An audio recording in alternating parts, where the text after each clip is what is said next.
Welcome to mega 9 TV. నేను సింధు. ఏపీలో కూటమి ప్రభుత్వం అభివృద్ధి పథంలో దూసుకుపోతోంది. అక్కడ ఇక్కడ అని లేదు. విశాఖ నుంచి కాకినాడ వరకు, శ్రీకాకుళం నుంచి శ్రీకాళహస్తి వరకు అన్ని జిల్లాలో మొన్నటి ఎన్నికల్లో జెండా పాతింది. అయితే ఏజెన్సీ ఏరియాలపై ఓవైపు సీఎం చంద్రబాబు, ఇంకోవైపు deputy CM Pawan Kalyan special focus పెట్టినట్లు కనిపిస్తోంది. అయితే కూటమి స్కెచ్ ఏమిటి? అక్కడ వైసీపీ ఓటు బ్యాంకుకు గండి కొడతారా?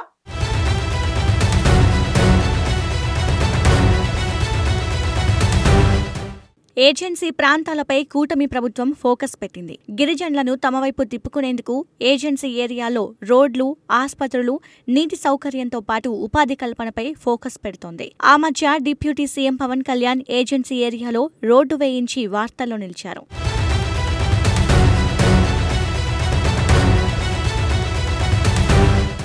ఏపీలో గిరిజన ఓటు బ్యాంక్ 10 నుండి 12% ఉంది. మొన్నటి ఎన్నికల్లో వైసీపీ ఘోరంగా ఓడిపోయినా ఈ ఓటు బ్యాంకు మొత్తం ఆ పార్టీకే పడిందనేది కూటమి లెక్కలు. గిరిజన ప్రాబల్యమున్న నియోజకవర్గాల్లోనే కాకుండా ఇతర జనరల్ నియోజకవర్గాల్లో ఉన్న ఎస్టీలు కూడా గెలుపోటములను డిసైడ్ చేస్తున్నారు. దీంతో వీరి ఓటు బ్యాంకుపై పార్టీలు, నాయకులు కాస్త స్పెషల్ ఫోకస్ పెట్టినట్లే కనిపిస్తోంది. 2014 ముందు వరకు కాంగ్రెస్ కు అనుకూలంగా ఈ ఓటు బ్యాంకు వైసీపీకి మళ్లింది.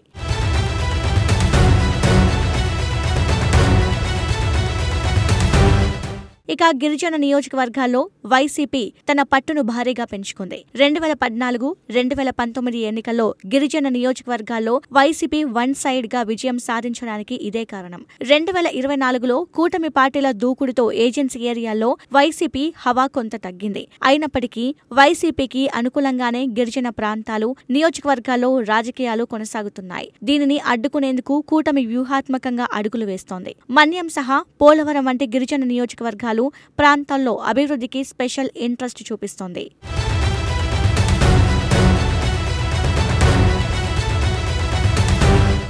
గిరిజనులను తమ వైపు తిప్పుకునేందుకు ఏజెన్సీ ఏరియాల్లో రోడ్లు, ఆస్పత్రులు, నీటి సౌకర్యంతో పాటు ఉపాధి కల్పనపై ఫోకస్ పెడుతోంది. ఆ మధ్య deputy CM Pawan Kalyan agency ఏరియాలో రోడ్డు వేయించి వార్తల్లో నిలిచారు. గిరిజనులకు చెప్పులు, మామిడికాయలు, చీరలు పంచడం వంటివి చేశారు. ఇలా గిరిజనుల సెంట్రిక్ గా ఏదో ఒక కార్యక్రమం చేస్తూ వారికి దగ్గరయ్యే ప్రయత్నం చేస్తోంది కూటమి. కూటమిలో కీలకంగా ఉన్న టీడీపీ కూడా ఏజెన్సీ ఏరియాలపై స్పెషల్ ఫోకస్ పెట్టిందనే చెప్పాలి. అటు డిప్యూటీ సీఎం పవన్ కళ్యాణ్ తన రూట్లతో గిరిజనులతో మన్ననలు పొందుతుంటే చంద్రబాబు సంక్షేమ పథకాలు, ఉపాధి అవకాశాలపై కాన్సంట్రేట్ చేసినట్లు కనిపిస్తోంది.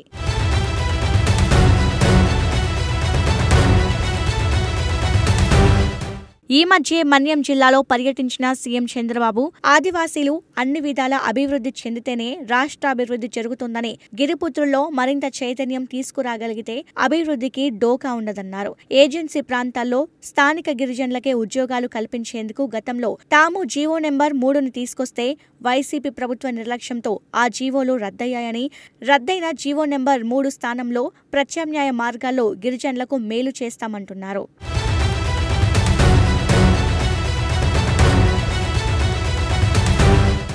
అల్లూరు జిల్లా పాడేరు మండలం వంజంగిలో ప్రపంచ ఆదివాసీ దినోత్సవంలో పాల్గొన్న బాబు కాఫీ తోటలను పరిశీలించి గిరిజన సాంప్రదాయ వేడుకలను తిలకించారు. ఏజెన్సీ అంటే దేవుడు సృష్టించిన అద్భుతమని చెప్పి అక్కడి ప్రజల మనసులు దోచుకునే ప్రయత్నం చేశారు. అయితే మన్యం పార్టీ నాయకులతో మాట్లాడిన సందర్భంగా చంద్రబాబు చేసిన వ్యాఖ్యలు ఆసక్తికరంగా మారాయి.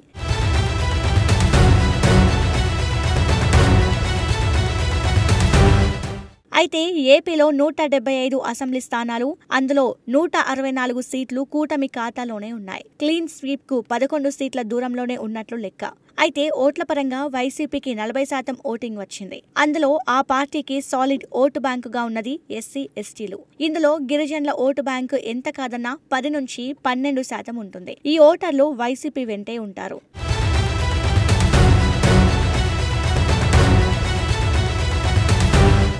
మొన్నటి ఎన్నికల్లోనూ ఈ విషయంపై క్లారిటీ వచ్చింది. ST reserved Araku plant seat అంత కూటమి వేవ్ లోనూ వైసీపీ సొంతం చేసుకుంది. పైగా అరకు, పాడేరు వంటి ఎస్టీ రిజర్వ్డ్ అసెంబ్లీ సీట్లలో వైసీపీ గెలిచింది. దీంతో వైసీపీ కోర్ ఓటు బ్యాంకును తమ వైపును తిప్పుకునే స్కెచ్ వేస్తోంది కూటమి సర్కార్. తమకు 164 సీట్లున్నా మళ్లీ గెలుస్తామన్న ధీమాతో ఉన్న వైసీపీని అంటిపెట్టుకుని ఉన్న ఎస్సీ, ఎస్టీ ఓటర్లను ఆకట్టుకునే ప్లాన్ చేస్తోంది.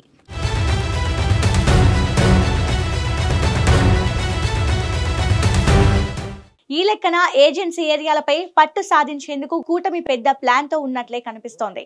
రాబోయే ఎన్నికల్లో వైసీపీకి సాలిడ్ ఓట్ బ్యాంకుగా ఉన్న గిరిజనులను సగమైన తన వైపు తిప్పుకోవాలనేది కూటమి ప్లాన్.